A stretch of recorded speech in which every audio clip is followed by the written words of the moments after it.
reenlazamos con Vicente Serrano, le quiero presentar, le pido al equipo que nos grabe, le quiero presentar la entrevista que el periodista y director de Sin Censura, Vicente Serrano, le hizo a la ministra Yasmín Esquivel, una entrevista exclusiva muy interesante aquí en Sin Censura. Veamos y escuchemos. Lo prometido es deuda. Nos encontramos con la ministra Yasmín Esquivel, a quien le agradecemos mucho que nos reciba para cumplir este compromiso con la audiencia de Sin Censura, ministra. Muchas gracias. Gracias, Vicente. Pues me da mucho gusto saludarlo y nuevamente poder tener la oportunidad de conversar en su programa. ¿Y cómo no conversar sobre tantos temas que hay pendientes? Por ejemplo, en las próximas horas se tendrá que regresar el dinero de los fideicomisos que ustedes ya han aprobado que se regresen al gobierno para que se empleen en la gente que más lo necesite, a pesar de que hay resistencias todavía en el Poder Judicial, ministra.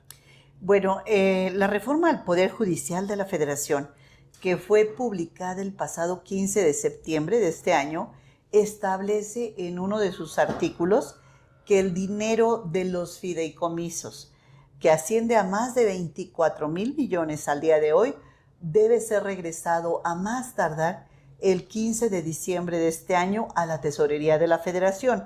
Entonces ya el Pleno de la Corte aprobó por unanimidad que se regresen que se cumpla con la Constitución, que se regresen esos recursos a la Tesorería de la Federación e incluso que la ministra Norma Piña sea la que firme los documentos para efecto de que esos recursos se entreguen inmediatamente a la TESOFE. La pregunta del millón, ministra. Sí. Al momento de estar grabando esta entrevista, no había ocurrido el regreso de los 24,000 millones a la Tesorería de la Federación. ¿Dónde está atorada la situación? En este momento deben estar ya en los trámites, porque no puede pasar del día 15 para que se regresen los recursos.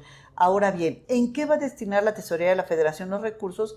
Eso ya es una determinación que se tomará con las autoridades respectivas, pero el dinero tiene que regresarse. Esos fideicomisos ya no tienen por qué estar siendo un guardadito que anualmente venía desde hace muchos años en el Poder Judicial de la Federación, y son recursos que deben estar ya en la Tesorería de la Federación. ¿Usted sabe si ya firmó Norma Piña?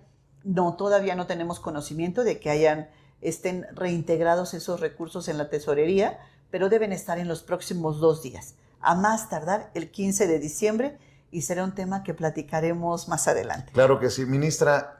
Mucho ruido entre los defensores de Norma Piña, la ministra presidenta, generó un comentario de usted, pero creo que muchos lo suscribimos también. Fue un informe de lamentos, de quejas, el de la ministra presidenta, con mucho respeto lo digo, sí. En lugar de ser un informe de resultados. Sí, efectivamente hace unos días fue el informe de las actividades, un informe anual que rinde el presidente de la Corte. Y en el caso de la ministra Norma Piña, pues dio una serie de quejas, una lista de quejas, de lamentaciones, parecía un muro de lamentaciones en donde no informó absolutamente nada de lo que la actividad jurisdiccional y administrativa que se lleva a cabo en la Suprema Corte de Justicia de la Nación, pero sí se dedicó a quejarse del anterior gobierno, a quejarse de una serie de resoluciones que se emitieron en el Pleno de la Corte y a señalar que esas fueron las causas de la reforma al Poder Judicial. A mí me parece que fue, como lo he comentado en algún otro momento, que fue una lista de quejas, de lamentaciones, y no hubo ningún informe de los resultados realmente que se debió haber presentado. Ahora bien, la reforma al Poder Judicial Federal no se dio por las resoluciones que se hayan emitido en el Pleno de la Corte y que no favorecieron al gobierno anterior. No fue así. La reforma al Poder Judicial se dio por varias causas. Una de ellas es porque la población considera que en México no hay justicia. La peor institución calificada por el INEGI en su encuesta que se llama ENVIPE es los jueces y magistrados. Estamos entre la policía de tránsito y la policía municipal, los peores calificados. Entonces es una institución donde, Vicente, los mexicanos no creen en sus jueces, en sus magistrados, no creen que haya justicia, no creen que la justicia sea efectiva, sea expedita, sea rápida. Entonces, ante esta situación, se da una reforma al Poder Judicial muy necesaria, que ya en México es una exigencia, eso es una realidad. Se da también por el tema de la corrupción que se ha dado dentro del Poder Judicial, por los casos de nepotismo o familiarismo entre los propios juzgados y tribunales. Se da también por el tráfico de influencias. Entonces, yo no escuché en ningún momento en el informe que se hablara justamente de la corrupción, del nepotismo, del familiarismo, del tráfico de influencias. Tampoco escuché que se dijera cuáles fueron los daños que causó el paro por casi 90 días en el año, un paro que se llevó a cabo auspiciado por la presidencia de la Corte e inclusive motivado por la presidencia de la Corte, porque todos recordaremos que incluso manifestó 3 minutos nada más, pero se fue a manifestar a las afueras de la Cámara de Diputados. Marchó. La ministra presidenta marchó y eso me parece, y al posicionarse en la resistencia, me parece que fue una clara evidencia de que estaba ella a favor del paro que se dio en estos días, Vicente. Entonces, pues me parece muy grave todo lo que ha sucedido a lo largo de estos 2 años. Ha sido una presidencia que se ha puesto como opositora al gobierno, y al mantenerse en esa oposición al gobierno, al perder la imparcialidad y asumirse como oposición al gobierno, es donde perdió. Es una presidencia que jugó a las vencidas con el presidente de la República, el presidente Andrés Manuel López Obrador, y perdió. Y hoy la presidencia de la Corte, Norma Piña y el bloque de ministros que han votado con ella, no han asumido esa pérdida. Ha habido una falta de entendimiento político de una realidad nueva. Y esto, Vicente, pues está a todas luces. Se ve y esta falta de diálogo, el rompimiento que se dio entre la presidencia del Poder Judicial de la Federación, a cargo de Norma Piña, con los otros 2 poderes, este rompimiento de diálogo afectó a la institución. Y hoy tenemos a la deriva a cientos de jueces y magistrados sin ningún liderazgo, sin ninguna ruta, sin saber qué hacer, sin pedir su liquidación, sin participar en las nuevas elecciones, sin saber qué ruta tomar, en una posición totalmente incierta. Entonces, creo que todo eso ha generado que se dé esta crisis adentro del Poder Judicial Federal, y es una crisis que no está llevando a nada bueno, y es una crisis que se mantiene inclusive al día de hoy. Déjame preguntárselo más claro. ¿Ha sido la presidencia de Norma Piña la peor presidencia en la Suprema Corte de Justicia de la Nación? Yo sé que no necesitamos hacer referencia a otros personajes, pero el ministro Saldívar ha también expresado sus opiniones y hablaba de el triste juego de la política desde la presidencia de la Suprema Corte de Justicia de la Nación. Y digo triste juego de la política porque a ustedes no necesariamente les correspondería jugar ese juego o lanzarse en ese papel, y Norma Piña lo ha hecho, ministra. Pues es una presidencia errática, es una presidencia que decisión que toma es una decisión equivocada, son decisiones verdaderamente fallidas en todos los aspectos, en la parte interna, al interior como al exterior. Ha habido una posición donde únicamente le aplaude algún grupo parlamentario, en este caso el Partido Acción Nacional es el único que le aplaude, y creo que va a pasar a la historia como una mujer que está entregando, que está presentando un acta de entrega con las ruinas del Poder Judicial Federal. Es lo que está entregando, en ruinas el Poder Judicial Federal. Entonces, pues yo creo que ha sido de las peores, o si no es que la peor presidencia que ha tenido la Corte. En eso coincido totalmente con el ministro Arturo Saldívar en cuanto a que ha sido la peor presidencia que ha tenido la Corte. Lo he vivido todos los días y sí me parece que ha sido fallida totalmente hacia el interior, inclusive del propio Poder Judicial, del Consejo de la Judicatura, como hacia afuera. Desde que Norma Piña llegó, lamentablemente creó un bloque en donde se posicionó como opositora al presidente, en donde todo aquello que fueran políticas del presidente las votaron en contra, todas. Y déjeme preguntarle, al crear este bloque del que usted no forma parte, Yasmín Esquivel, ministra, ¿hubo un maltrato hacia usted?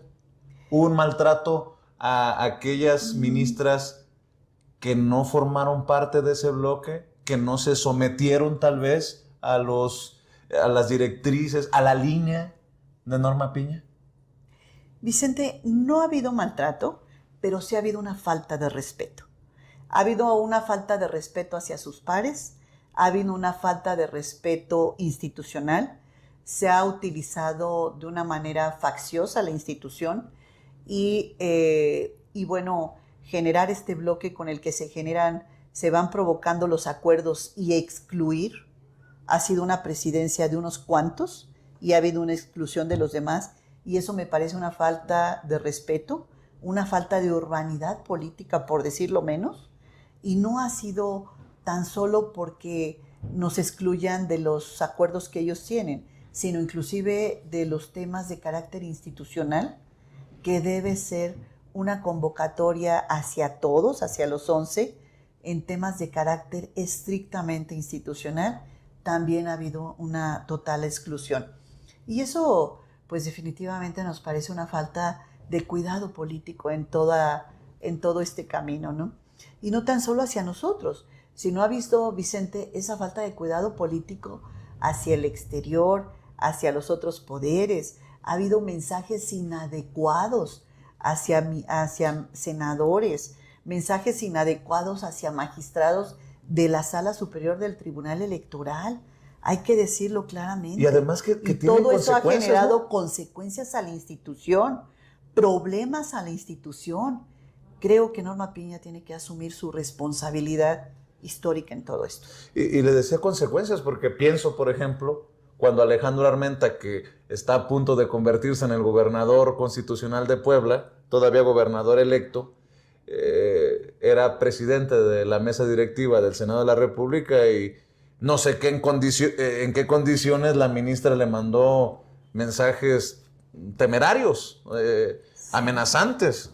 Eso nada más como ejemplo, ¿no? Sí, sí, fueron mensajes que totalmente fueron inadecuados, inapropiados, que no corresponden a una persona que representa y es titular de un poder. ¿Y a usted no le tocó nunca algo similar de Norma Piña? Pues no recuerdo en este momento ninguno que me haya tocado en cuanto a este tipo de mensajes, pero sí lo que sí fue evidente es cuando ella sacó una carta y dijo que efectivamente habían sido mensajes que ella había escrito.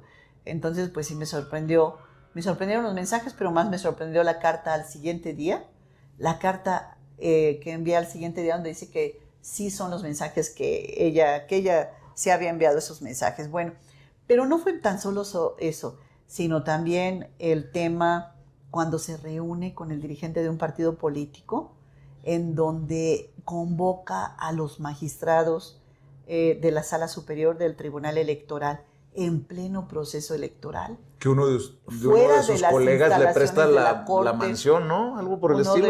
Uno de mis compañeros presta la casa donde se reúnen, pero más allá de ello, me parece que pues debió haberse reunido en las instalaciones de la Corte, donde debe ser, citar a los magistrados, pero pues el dirigente del partido político, ¿qué tenía que ver con los magistrados? Y si tiene algo que tratar algún dirigente de algún partido político, pues que vaya a ver a los magistrados a sus oficinas, a sus instalaciones como debe ser, pero no en esas condiciones. Creo que eso también hizo mucho daño a la institución. El presidente de la República, el titular del Ejecutivo, señaló en varias ocasiones en las conferencias mañaneras esta situación irregular donde la conducta no es una conducta ilegal, pero es una conducta inadecuada que no debe darse por parte de la titular en pleno proceso electoral. Recuerdo aquello que decía el presidente, perdón que la interrumpa, hay cosas que son ilegales, hay cosas que son inmorales. Y eso es una de ellas, ¿no? Puede ser que no lo sé, ustedes saben más de leyes obviamente que nosotros, pero que no se haya violado algún reglamento, alguna ley, pero a todas luces, ministra, ahí creo que ya había bases para incluso por dignidad separarse, ¿no? Creo que era el momento en que ella tomara la decisión por el bien de la institución, no por otra razón, no fue así. Sin embargo, se siguió avanzando en esta posición. Creo finalmente, Vicente, que Norma, haciendo un recuento de todo esto, nunca tuvo conciencia de la magnitud de la posición en donde estaba, nunca tuvo conciencia de la responsabilidad que tenía al frente con sus decisiones y lo que venía detrás. Hoy podemos ver que todas estas conductas y esto fue parte del problema que se tuvo en el Poder Judicial Federal. Y bueno, pues jugó a las vencidas con el presidente y perdió y el presidente pues arrolló y en el ejercicio de sus facultades envió esta iniciativa de reforma al Poder Judicial que trastoca las raíces del Poder Judicial, que lo mueve totalmente y que hoy tenemos este proceso que justamente es otro de los temas que me gustaría platicar en esta importante entrevista en tu programa Sin Censura, aquí con Vicente Serrano, acerca de todo esto que se está dando en esta transformación que viene para el Poder Judicial Federal. Antes de hablar del proceso, si me permite, ministra, sí. Recuerdo a la presidenta Claudia Sheinbaum hace un par de días en la Mañanera del Pueblo, básicamente burlarse de aquellos que defienden la carrera judicial. Algo que hemos dicho nosotros desde medios independientes, desde medios alternativos. ¿Con qué cara hablan de una carrera judicial si la propia ministra presidenta Norma Piña ha admitido que hay un grave problema de nepotismo en el Poder Judicial? Déjeme hacer una pregunta muy fuerte, ministra. ¿Hay cosas de las que usted se sienta avergonzada de lo que han ido encontrando? Porque creo que nadie se puede sentir orgulloso de un Poder Judicial en donde más del 50% son primos del tío, del hermano, del vecino. Perdónenme por lo que voy a decir, de la amante o del amante. Esto es gravísimo. Si en algún momento he dicho que México se merece una mejor oposición política, México merece un mejor, definitivamente mucho mejor Poder Judicial, ministra. Mire, Vicente, con relación a esa pregunta, yo lo que le puedo decir es que por el abuso de unos cuantos, por la conducta inadecuada de unos cuantos, porque efectivamente se habla del 50%, pero el otro 50% no. El otro 50% no tiene familiares. Yo no tengo ningún familiar en el servicio público, ni en el Poder Judicial Federal, ni tampoco tengo ningún familiar con despacho de abogados. Entonces, lo que sí le puedo decir es que por el abuso de unos cuantos, de ese 50%, el otro 50% está también sufriendo las consecuencias. Las consecuencias de señalarnos que somos un Poder Judicial donde hay nepotismo. Sí lo hay, pero nada más en la mitad. Porque la otra mitad son gente que se ha dedicado a trabajar, gente que se ha dedicado a su función. Es decir, no podemos generalizar que en todas las instituciones, todas las personas que lo integran son corruptos. Pero está difícil. Todas las personas que lo integran hay nepotismo. Pero sí lo hay. Y el problema que se da es que eso con Norma Piña no se erradicó. Tampoco se emitieron las políticas públicas para combatirlo. Cosa que sí se hizo en la presidencia de Arturo Saldívar y se revocó en la presidencia de Norma Piña.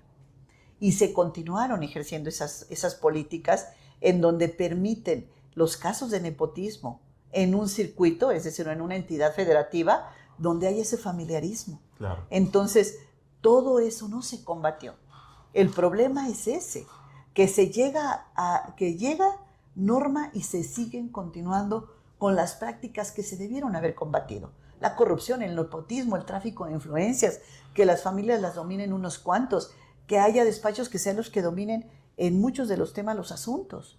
Todo eso se debió haber combatido y no se hizo. Qué difícil para la gente de a pie decir, que no me resuelve mi caso es del 50% corrupto o del 50% respetable. Decía mi nana, y la gente sabe que hablo coloquialmente, me gusta hablarle a la gente en sus términos, y ellos saben que por muchos años vengo hablando de mi nana, que era la mamá de mi papá, ambos que en paz descansen, y decía, mijo, el que nada debe, nada teme. Déjeme entrarle al tema del proceso en el Poder Judicial. Sí, Vicente. Ministra, para empezar, después de tantos ataques y después de tanto aguantar lo que hemos dicho, una campaña de intento de desprestigio en su contra, ¿usted puede verle a la cara con la frente en alto al mexicano y decirle, yo no tengo nada de qué avergonzarme, yo no soy de las que tienen esa cola que les pisen, yo soy de esos honorables, respetables en el Poder Judicial, de las honrosas excepciones de las que hablaba el presidente Andrés Manuel López Obrador cuando se refería al Poder Judicial podrido? Mire, tengo 40 años en el servicio público, 24 años siendo juzgadora en lo que es la impartición de justicia. Durante todo mi camino, Vicente, jamás he sido cuestionada de ninguna conducta que no sea una conducta correcta, una conducta de acuerdo a la ley. Jamás he sido cuestionada ni señalada.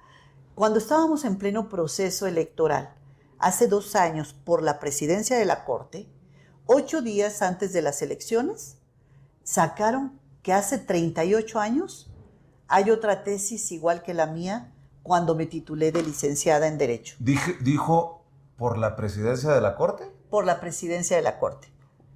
Está señalando Sí. que hay mano de Norma Piña en esta campaña en su contra. No de Norma Piña, pero sí hubo gentes que estaban dentro del proceso, porque éramos 5 candidatos. Entonces, 5 candidatos peleando la presidencia de la Corte. 8 días antes sacaron que había una tesis de hace 38 años. Fíjese, 40 años yo en el servicio público, 24 impartiendo justicia. Y justamente 8 días antes de las elecciones para la presidencia de la Corte, sacaron que hace 38 años yo había copiado una tesis. Muy bien, ¿qué fue lo que hice? Como mujer de leyes, me sometí a las autoridades, a la investigación por parte de la Fiscalía y a las autoridades jurisdiccionales, a los jueces para que analizaran todas las pruebas, todos los elementos, todos los peritajes y determinaran si la tesis había sido escrita por la otra persona o por mí.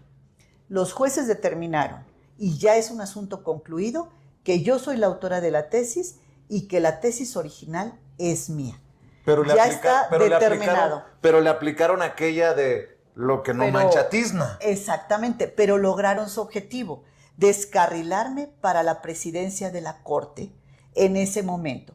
Porque de los 5 candidatos, la única candidata que había sido propuesta por el presidente Andrés Manuel López Obrador había sido yo, de los 5 candidatos que aspirábamos a la presidencia de la Corte. Entonces, ¿lograron descarrilarme? Sí. ¿Lograron su objetivo? Sí. Sin embargo, en este momento yo le puedo decir que me encuentro más fuerte que nunca, puedo mirar a los ojos a la ciudadanía y decirle, no tengo absolutamente nada de qué avergonzarme, tengo 40 años que respaldan mi trabajo y 24 años en la impartición de justicia, donde me he dedicado además de la impartición de justicia, donde estos 40 años me he dedicado al servicio público, a servir a los demás, a ser una funcionaria pública ejemplar y que hoy estoy participando para continuar como ministra de la Corte, y en caso de que tenga la mayor votación seré la presidenta, y si no es así, seré presidenta después. Pero lo más importante aquí es que yo no tengo absolutamente nada que avergonzarme y estoy trabajando para que la justicia en México sea una justicia de puertas abiertas, sea una justicia cercana a la gente y haya tribunales sensibles. Vicente, tribunales humanistas es lo que necesitamos. Claro. Tribunales que estén conscientes y que abran las puertas para que escuchen a las personas que les toca juzgar. A lo mejor suena extraña esta pregunta, pero ¿cree en el karma? ¿Cree en estas cosas en las que yo sí? Se lo pregunto porque creo firmemente que el tiempo nos pone a todos y a todo en el lugar en el que nos merecemos. Si usted habla, si así lo decide la gente, llegar a ser presidenta de la Suprema Corte de Justicia de la Nación, ¿le emociona? ¿Qué piensa ante esta posibilidad? Digo, es un proceso, usted ha decidido buscar que el pueblo la elija como ministra nuevamente en este proceso que nos va a llevar al 1 de junio a definiciones, pero pienso en eso, en el karma. Si un día la descarrilaron, la vida siempre nos da una segunda oportunidad, ministra. Claro, por supuesto, Vicente. Yo soy una persona creyente y bueno, yo considero que todos tenemos un momento y en el momento en que lo que viene conviene y en el momento que debe ser y el momento adecuado. Hoy tengo la posibilidad de participar en este proceso, de poder ver de frente a los mexicanos y decirle a los mexicanos que mi compromiso es con la ciudadanía, con la justicia, con México y porque el sistema de justicia mejore, porque tengamos un sistema de justicia que responda a las necesidades de los mexicanos. Entonces, en eso es donde estoy enfocada, en que todo esto, yo me preparé para ser ministra 24 años. Yo he estado trabajando diariamente para poder ser, no tan solo llegar a ser, sino ser la mejor y ser una buena ministra. Y en eso he estado empeñada todos los días, en que mi trabajo sea un trabajo de excelencia, en que mi trabajo sea un trabajo eficiente, correcto, puntual.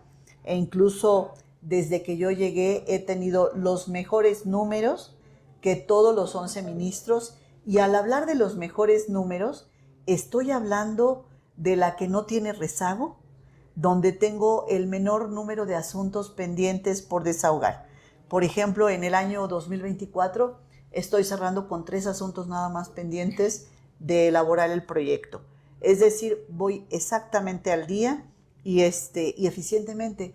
Pero no es un tema de hoy, desde que soy ministra hace casi 6 años a la fecha. No, desde hace 24 años he tratado de tener la mejor estadística, la mayor eficiencia, las mejores resoluciones, las mejores sentencias.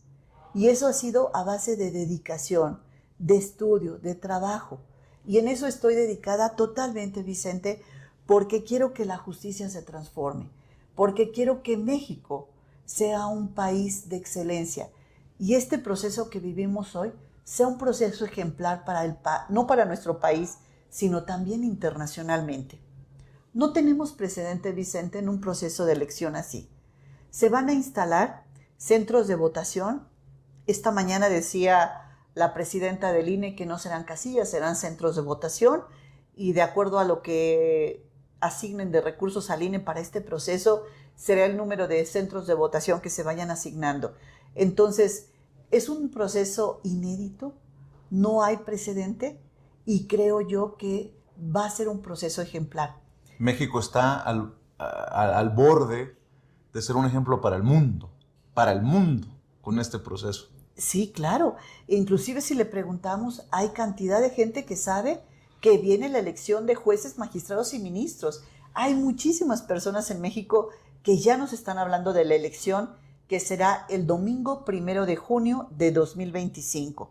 Entonces, ¿en qué vamos en el proceso en este momento? Cada uno de los 3 poderes, el poder ejecutivo, legislativo, judicial, se creó un comité de evaluación. Estos comités de evaluación que están integrados por 5 abogadas y abogados destacados en la materia jurídica, estos comités de evaluación están en este momento revisando exhaustivamente, cuidadosamente y profesionalmente cada uno de los miles de abogadas y abogados que se inscribieron en este proceso. Estos comités de evaluación, después de que pase la primera etapa, que es aquellos que cubren los requisitos, viene una segunda etapa, que es aquellos que tienen la idoneidad del perfil, que tienen el perfil para ser jueces, magistrados o ministros. ¿Cuál es el perfil? Que sean personas con conocimientos, con experiencia, con trayectoria, que tengan todos los antecedentes académicos para desempeñar la función. Pero además de eso, que sean personas que van a actuar con independencia, imparcialidad, que van a actuar de una manera sensata y prudente. Eso es muy importante. Entonces, en esta segunda etapa, los comités evaluarán la idoneidad de los candidatos. Después viene una tercera etapa que será la insaculación. Es decir, todos aquellos que tienen la idoneidad van a pasar a la insaculación y la insaculación posteriormente determinará quiénes van a la boleta. Ya que tengamos los candidatos, que será como finales de febrero, se determinará quiénes serán los candidatos. El INE le va a asignar un número a cada uno de los candidatos para que pasen a la boleta, y habrá un periodo de campaña en el mes de abril y mayo.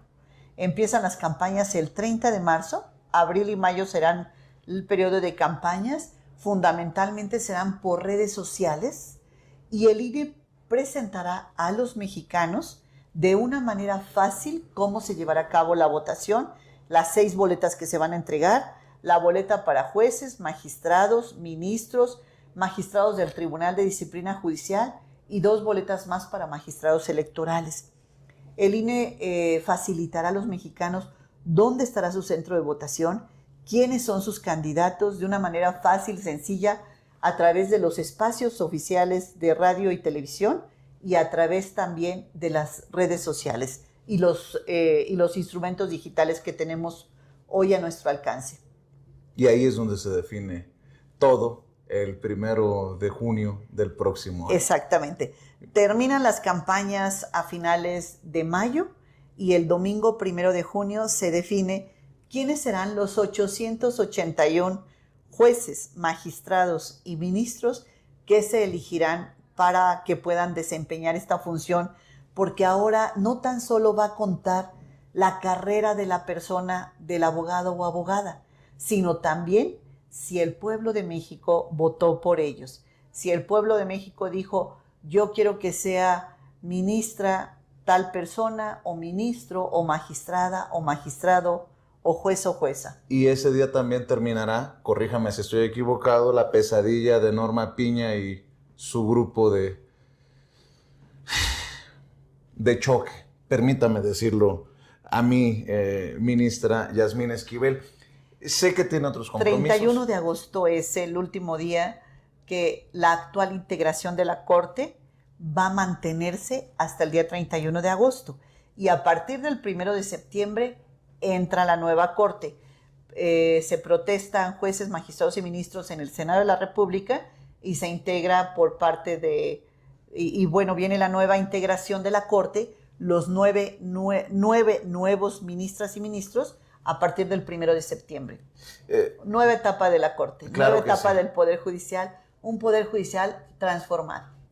Ya que menciona usted transformado, transformación, ¿a usted le gusta que le digan ministra de la transformación? Por ahí me he dado cuenta que le mueven en redes la gente este distintivo, ministra de la transformación, y se lo pregunto como anécdota, porque seguramente usted también se ha dado cuenta en redes sociales.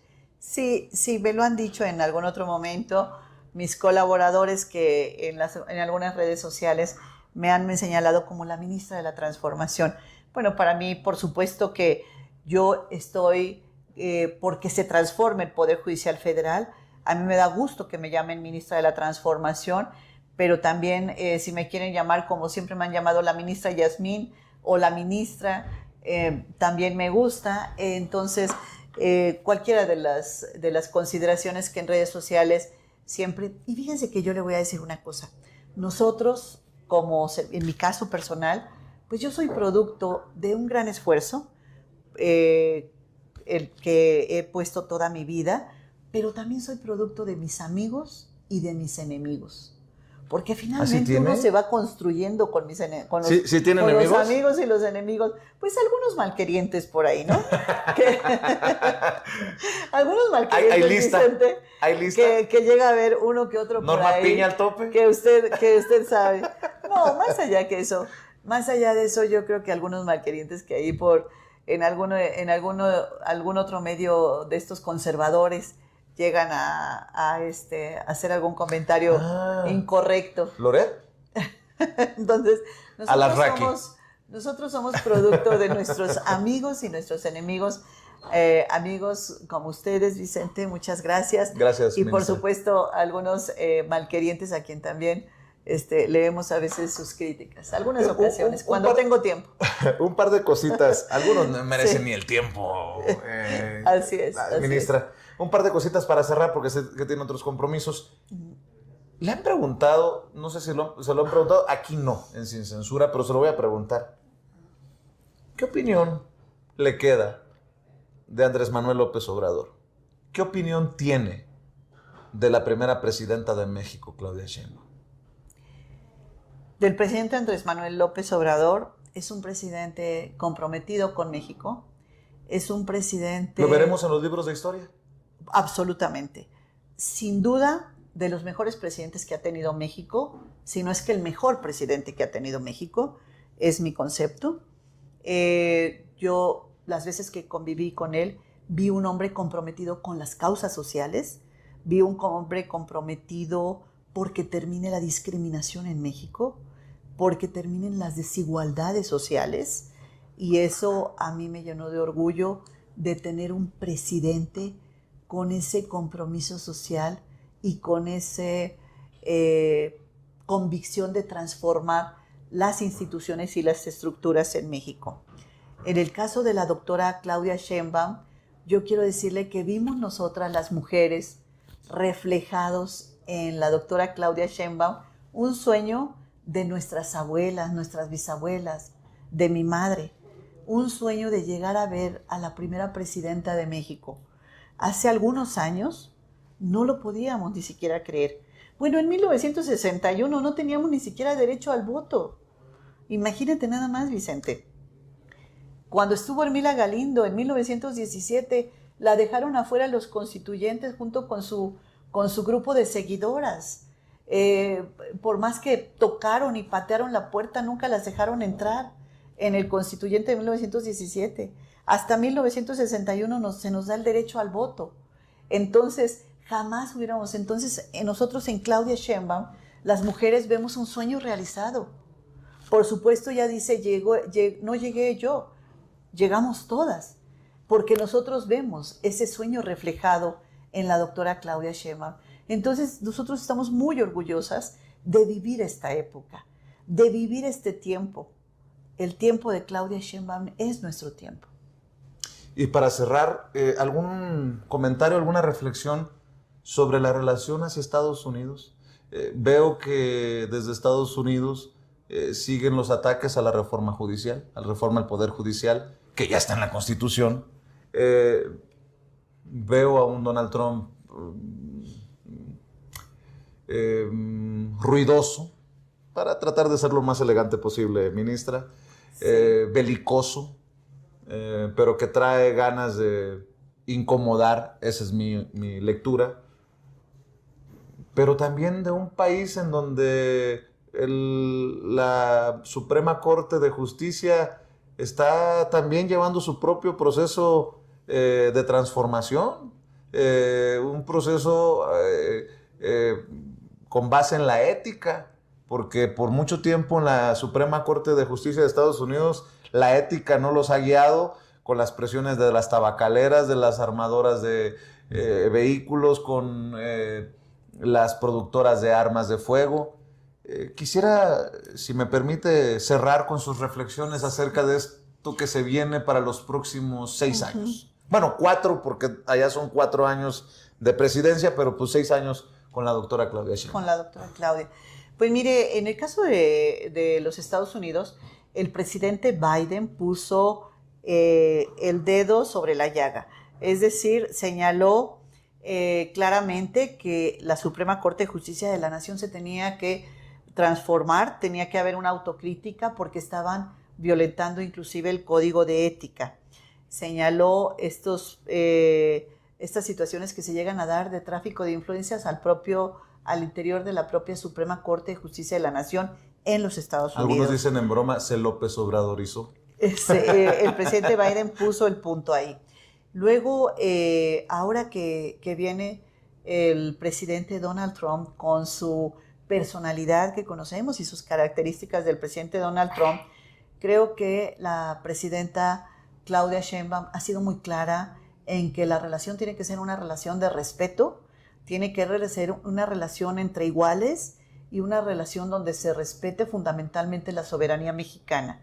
Y en este sentido, creo yo que ella ha estado muy clara, ella que es la representante ante el exterior, la representante del Estado mexicano y la representante de las instituciones, ha sido muy clara y muy firme en esta relación que tiene que ver con los Estados Unidos. Yo reconozco en nuestra presidenta que estas posiciones que ha exigido ese respeto que tiene que tener no tan solo el presidente de los Estados Unidos, sino cualquier otro país internacionalmente debe tener con nosotros. Entonces, en ese sentido, y bueno, los temas ahí están, son temas importantes que confluyen entre los dos países, los temas de seguridad e inmigración, que son fundamentalmente los temas que se han tratado, y los temas de carácter comercial y en la parte económica. Y creo yo que la presidenta, la doctora Claudia Sheinbaum, tiene los conocimientos, la formación, el carácter para poder tener y estar a la altura para poder dialogar con cualquier presidente, inclusive con el presidente de los Estados Unidos. Y en ese sentido creo que debemos estar muy tranquilos los mexicanos. Ella ha exigido respeto y trato entre iguales. Pues ojalá que esta transformación también nos lleve a nunca más, no estoy diciendo que se dé ahora, solamente usted sabrá, nunca más que las presiones extranjeras también tengan un impacto en nuestra Suprema Corte de Justicia en México, porque México es soberano, no es tierra de conquista y nunca más una colonia. Así es. Le agradezco mucho, ministra. Al contrario, Vicente, muy contenta de haber platicado esta tarde contigo y con tu auditorio. Y gracias. Habrá más. Sin duda alguna.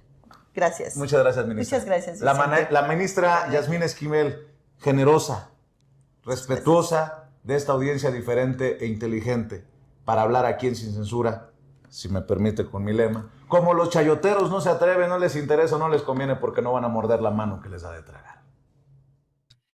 La ministra de la Transformación, Yasmín Esquivel, aquí en Sin Censura, mucho que rescatar de esta entrevista. Creo que lo más fuerte que nos comparte la ministra de la Transformación, Yasmín Esquivel, es que efectivamente la ministra presidenta Norma Piña jugó a las vencidas con el presidente López Obrador y perdió. Eso, mire, sin duda, eso es un hecho, ¿no? Ahí quedó más que claro. Se vio finalmente con el informe que dio la ministra que, como bien menciona Yasmín Esquivel, pues se trata de un muro de lamentaciones y se acabó. No presenta ningún tipo de resultado. Y efectivamente entrega en ruinas al Poder Judicial. Qué fuertes declaraciones hace la ministra Yasmín Esquivel sobre Piña. Entrega en ruinas al Poder Judicial. Es de las peores o la peor que ha tenido la Corte. Y esto, señoras y señores, a mí lo único que me provoca es pensar en quien nominó a Piña a convertirse en ministra de la Suprema Corte de Justicia. Otro de los grandes destructores de México, Enrique Peña Nieto. No es que yo le tenga una tierra especial a Enrique Peña Nieto, que me caiga gordo, vais a saber qué. Pero incluso aún más que Felipe Calderón, que otro tipo de expresidentes, creo que el peor presidente que hemos tenido los mexicanos fue Enrique Peña Nieto, pues definitivamente llevó a México a su destrucción. Terminó de destruir a México, darnos en la absoluta madre, Enrique Peña Nieto.